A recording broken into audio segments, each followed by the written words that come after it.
大家好，我是戴眼镜拿着话筒的拉撒偏偏。很多人都说鬼怪播出时他们全程追剧，但都没敢看大结局。我懂，剧粉们都怕恩主和阿鬼没能过上没羞没臊的幸福生活。不过这次听我解说，你们应该能坚持看到最后了吧？上回书说到，在人间飘荡900多年的奸臣终于露面，搅得所有人不得安宁。阿鬼终于知道，和自己朝夕相处的地狱使者就是害死自己的大仇人王离，他们之间的恩怨能否消解？各位准备好瓜子、饮料、矿泉水，正片马上开始。本以为终于可以上演大舅哥暴打妹夫的家暴场面，然而阿鬼即使再愤怒，也只是逼咚了一下，吵了一架。他带着恩卓离家出走，打算和阿史分开，冷静。阿鬼还是刀子嘴豆腐心，知道阿史无家可归，所以把房子留给了他。恩卓担心三妮，主动提出去老板家暂住。不过三妮知道前世的恩怨后，已经平复了心情。紫薯精这边首战告捷，又去宅店明目张胆地观察三妮，强大的怨念让他想立刻杀了对方。还好阿史及时出现。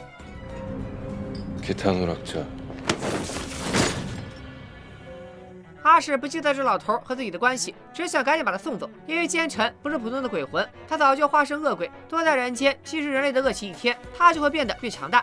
根据接下来闪过的画面可知，10年前奸臣用怨念控制司机，撞倒了恩卓的妈妈。最近奸臣又控制单身男，让他四处偷窃抢劫，甚至连人气鬼的老公也是奸臣在他身旁作祟，才让渣男想杀了恩卓灭口。不过此处有个 bug， 恩卓能看到鬼魂，且不受任何神力的控制。可他在遇害当时，为啥没看到奸臣呢？就当是奸臣法力高强吧。奸臣不费吹灰之力就从阿史手中逃脱，还以3年的性命威胁阿史，让他不要轻举妄动。阿史一愣，难道紫薯精认识我？否则他怎么会知道3年对我的重要性？阿史不敢问阿鬼，只能找恩卓旁敲侧击。他想知道鬼怪胸口的剑长啥样。恩卓认真画下一幅简笔画，阿史认出剑柄上有王室的图腾，他大概猜到8成是自己刺死了阿鬼。阿史自知罪无可恕，便让恩卓把戒指转交给三妮，不打算再纠缠对方。可神似乎不想就此放过阿史，地狱检察组突然造访阿史的办公室，列出他最近犯下的种种错误，比如暴露身份、泄露死亡名片、乱使用意念控制和记忆删除等超能力。根据阿史触犯的地狱条例，检察组给予他恢复记忆的处罚。这处罚听起来没什么，可对于犯下大错的地狱使者，却是比死还痛苦的折磨。一阵剧烈的头痛过后，阿史的记忆终于恢复了，我们也终于得以窥见当年惨案的全貌。其实王也清楚自己只是奸臣的傀儡，但是迫于无奈，也只能被奸臣操控。王一开始也没想杀将军，他推荐于将军，意在让他驻守边疆，再也不要回来。没想到将军打完胜仗还是回来了。王后当天穿一身素衣站在大殿中央，就是已经做好了牺牲的准备。奸臣一直想除掉王后，王后知道王其实真心爱着自己，所以他也就成了王的软肋。王后希望自己死后，王就可以再无顾忌地向奸臣开战。可没想到王在通师之爱之后逐渐消沉。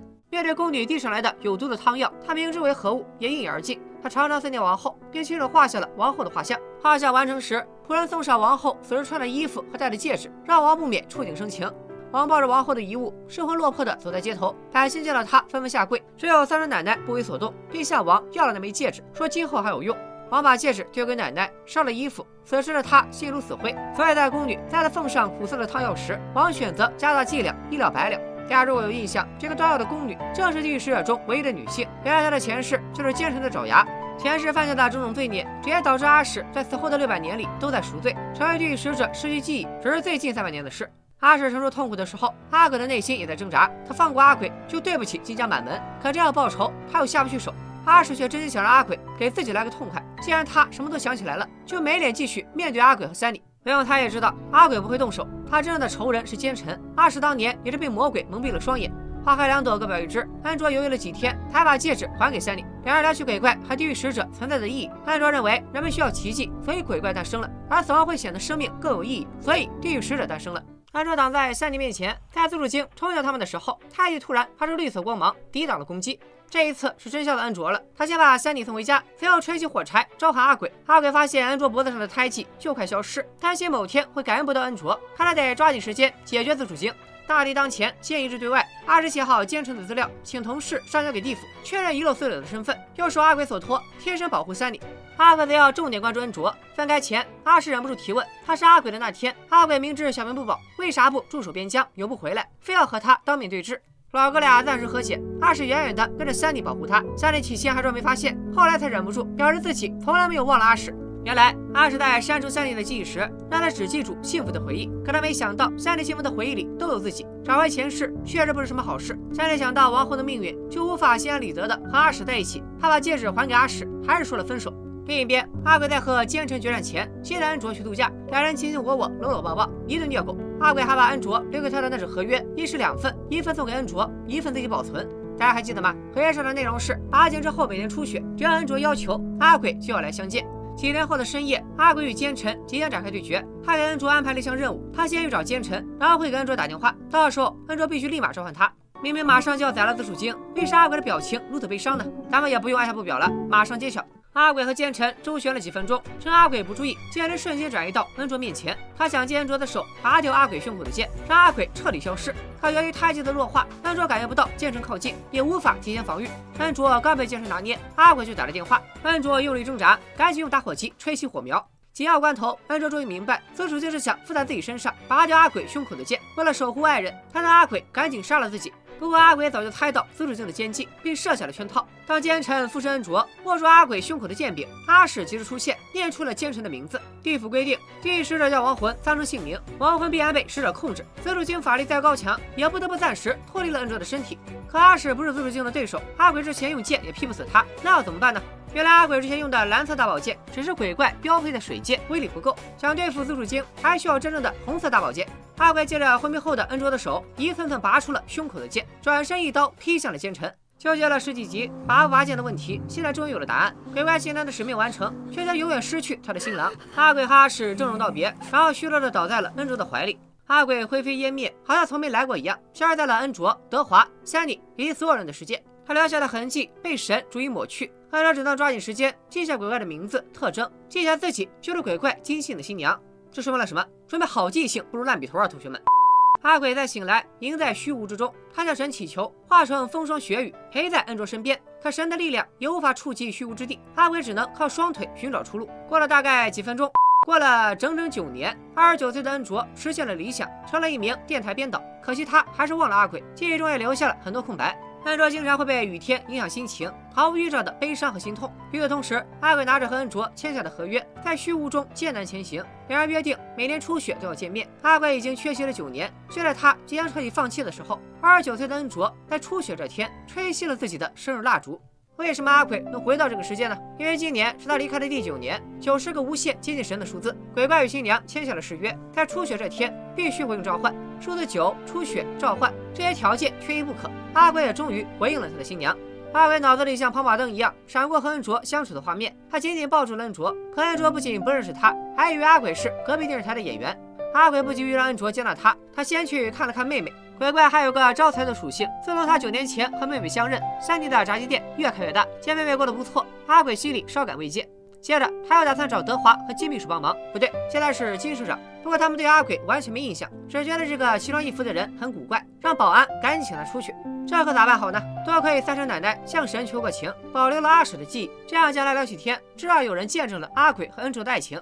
阿史再见阿鬼，心中百感交集，他很珍惜再见面的机会，诚恳地请求阿鬼的原谅。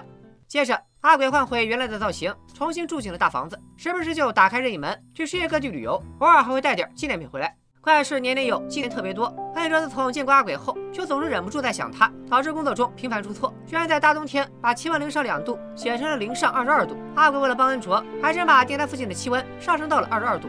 接着，恩卓在咖啡店下班，不小心吹灭了桌上的蜡烛，竟然再次召唤了阿鬼。阿鬼目前资产清零，身上连个哥们儿也没有，只好麻烦恩卓请他喝咖啡。不过这样也好，正好有了一个再次相见的借口。阿史是工薪阶层，总和他借钱也不是长久之计。阿鬼还得去找德华和金社长亮明正身。爷爷在遗嘱中提到了金信这个名字，他曾特意嘱咐金社长，如果有个叫金信的人出现，就把一切都还给他。阿鬼也没打算要公司，他是想要回几样生活必需品：身份、卡、房子，还有自己的宝贝大侄子。阿鬼的生活回归正轨，更加频繁地出没在恩卓身边。可谁被陌生的大叔跟踪都会害怕。阿鬼为了证明自己是人类高质量男性，不惜亮出了自己集团代表的隐藏身份，还安排金社长出资赞助了恩卓的电台节目。恩卓拿到赞助，电台就可以启动新企划。这次编导们打算做怀旧主题，根据听众提供的信息，帮听众寻找10年前的亲朋好友。恩卓觉得这主意不错，也想积极找找笔记上的那个人。他明明写下过金信这个名字，为啥就是想不起他是谁呢？另一边，德华收到了一封写着恩卓名字的信。大家可能忘了，这封信是第1期视频的时候，恩卓在加拿大酒店寄出的。他寄给的其实是他自己，收件地址就是自己当时打工的夏妮的第1家炸鸡店。还记得吗？德华是那块地皮的所有者，所以三弟搬走以后，这封迟来了9年的信就到了德华的手里。他已经不记得和恩卓相关的所有，只觉得这封信很诡异。阿鬼便让阿史帮忙送信，制造和三弟重逢的机会。可阿史去了几次炸药店都没有见到三弟，只好把信交给店员。信到了三弟手中，而恩卓虽然已经不记得三弟了，但是几年前在命运和编剧的安排下，他刚好接替阿史的同事，住进了三弟的楼上，俩人又成了好闺蜜。三弟把信交给恩卓，可恩卓看上去非常意外，因为这确实是他的笔记，可他从来不记得自己有写过这封信，而且他没有护照，从来没有出过国，怎么可能会从加拿大寄信？信的内容是恩卓写给妈妈的，大致意思是他过得很好，让妈妈不要担心。恩卓越发觉得信和金信有关。这时阿鬼打了电话，约恩卓见面唠唠嗑。恩卓对阿鬼的确有好感，欣然赴约。恩卓告诉阿鬼，他要去加拿大度假。阿鬼提醒恩卓出国的注意事项，却并没有问恩卓突然出国的原因。10几个小时后，恩卓落地加拿大，他来到金峰山的酒店，得知这家酒店的油桶坏了，所以这封信迟到了9年才寄出。恩卓不怪酒店，反倒感谢这封信给了自己出国休假的机会。但恩卓明明是第一次来，却对酒店附近的风景有一种莫名其妙的熟悉感，而且路边卖饰品的阿姨也认出了恩卓脖子上的项链，还知道挂坠上单词的意思：上天注定的命运。更古怪的是，他随便逛街，又遇上了之前自己有好感的财阀代表，这怕不是个变态跟踪狂吧？阿鬼赶紧转移话题，带恩卓去了熟悉的餐厅。恩卓问阿鬼为啥对加拿大这么熟悉，阿鬼话里有话的表示他和初恋一起来过，不过后来他离开太久，初恋一生气就把他忘了。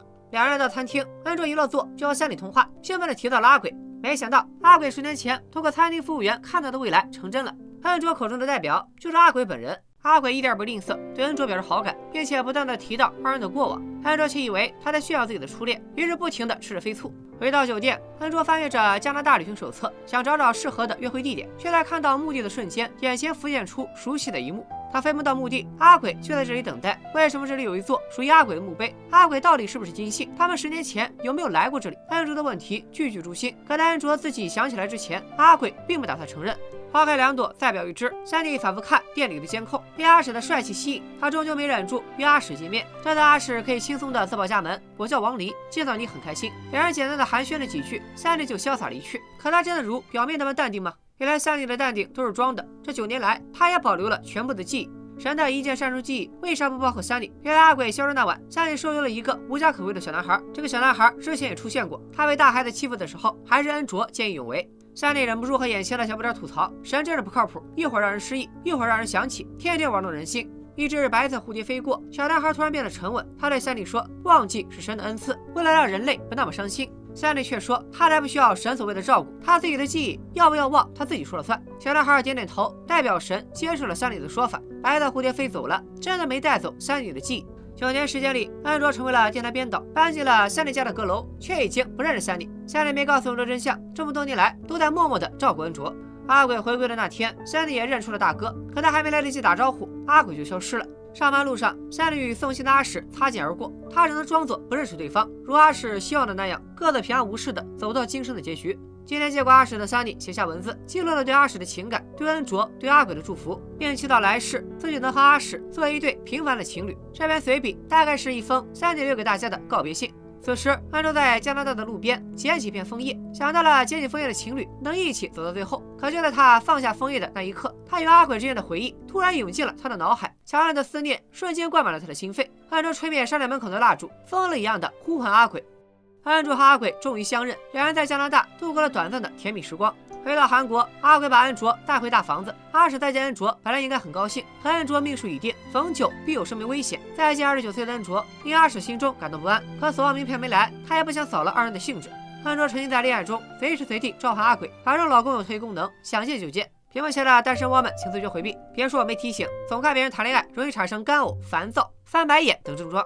这里还有个小插曲，时隔9年，恩卓又能重新看见鬼了。之前总陪在他身边叽叽喳喳的鬼魂4人组，恩卓已经送走了仨，剩下一个女鬼，等了9年，终于又能和恩卓相见，姐妹俩都开心的不行。而恩卓的姨妈阳寿已尽，死后变成鬼，也赖在了恩卓家不走。贴心的女鬼决定带他一起投胎，给恩卓解决了一个大麻烦。这天，阿鬼从恩卓家出来，经过三人家门口，三人见了大哥，还是装作不认识。不过阿鬼在妹妹身上看到了他在阿史身边开怀大笑的样子，一想到妹妹来世能幸福，阿鬼也不在乎是否能和妹妹相认了。三弟的幸福重要，鬼怪新生的幸福更重要。阿鬼出门看过黄历，他打算在天气不错的今天，请恩卓答应他一个要求。恩卓欣然答应了阿鬼的求婚。次日，阿鬼带恩卓见德华，毕竟结婚是人生大事，还得提前通知家里人。德华虽然已经和鬼怪这个叔叔相认，也知道了租自家别墅的是地狱使者，但依然还是不记得恩卓，只是感到意外。大封旧信上的收件人竟然和鬼叔在一起了。吃完饭，恩卓和阿鬼的下一个行程是去婚纱店试礼服。恩卓还给阿鬼买了手表当结婚礼物，写下了充满爱意的小卡片。不过他们的婚礼注定有重要嘉宾缺席，电台的新节目开播，编导收到了听众的邮件。恩卓一看邮件的内容，就知道是Sunny写的。他让同事帮忙邮件，自己赶紧去找Sunny。可Sunny走得很坚决，把房子和店面都卖了。与此同时，阿鬼和阿史都听到了邮件的内容。Sunny祝福了恩卓和哥哥，但却没办法原谅阿史。既然这辈子无法在一起，不如在适当的时候离开。Sunny临走前，还是在初次见面的天桥等来了阿史。Sunny表示他不会留下任何线索，今生也不会再和阿史相见。如果可以，阿史就给他最后一个拥抱，当做告别的仪式。婚礼当天，阿史送给恩卓一捧新鲜的荞麦花。阿鬼和恩卓在荞麦花海举办了简单的婚礼，又请了德华、金社长来家里吃喜酒。金社长平时一向很淡定，等他看完阿史徒手冰啤酒，阿鬼隔空取物以后，整个人都不好了。如果是一般的偶像剧，到这里就差不多该全剧终了。但鬼怪并不可能让人放心。第二天，一场意外车祸即将发生，阿鬼和同事就在附近待命。死亡名片上都是几岁的孩子，同事便猜测有可能是幼儿园校车出了车祸。可恩卓开着车经过后，孩子们的命运变了。地狱临时发来通知，原先的死亡名片全部作废。同事问阿史这是怎么回事，阿史在看到恩卓的那一刻，突然明白了，有一种死亡连神都无法预知，那就是人类出于本能的牺牲。恩卓和阿鬼约好回家吃饭，边开车边和阿鬼打电话，说时迟那时快，只见一辆货车刹车失灵，冲向了正在过马路的孩子们。在这千钧一发的时刻，如果拐弯避开货车，孩子们都会死。这次阿鬼速度再快，也救不回自己的新娘。恩卓倒在了方向盘上，想着阿鬼的脸慢慢失去了意识。阿史心里再舍不得，也不得不完成工作，送恩卓最后一程。两人来到阿史的办公室，恩卓问起阿史，他在4个人生的哪个阶段？播种、浇水、收获还是享用？阿史说他还处在第一个播种的人生。恩卓听完松了一口气，这就意味着自己和阿鬼的缘分还有3世。阿鬼赶到了，他看着恩卓，一句话也说不出来，只剩眼泪不停地流。怎么会这样呢？他们刚结完婚的第2天就要生死相隔了。恩卓和阿鬼约定，他只是暂时离开，来世他一定会长命百岁，陪在阿鬼身边。临行前，恩卓托阿史照顾好阿鬼。阿史递上了孟婆茶，恩卓却选择了不喝。他带着对阿鬼的爱，前往下一段人生。阿鬼痛苦万分，亲手烧掉了对恩卓的悼词。这座城市也迎来了有史以来最漫长的雨季。阿鬼活在对恩卓的思念中，度过了30个春夏秋冬。阿史也快要完成 KPI， 只要把最后一位死者带走，阿史也能顺利投胎。只是没想到，他经手的最后一位死者，居然就是68岁的Sunny。这一次，阿史自然地牵起了Sunny的手，手拉手一起走。阿鬼和妹夫告别，失去了亲人、爱人、友人的他，彻底成了孤家寡人，呼应了本剧的片名《孤单又灿烂的神》。又是几年过去，阿鬼路过电视剧的拍摄现场，正在拍摄的是一部犯罪片。Sunny是名副其实的女一号，阿史作为剧组请来的警方顾问，配合Sunny一起演戏。两人因一部戏结缘，专案组刑警爱上女演员，这样的言情小说戏码，广大观众肯定都喜闻乐见。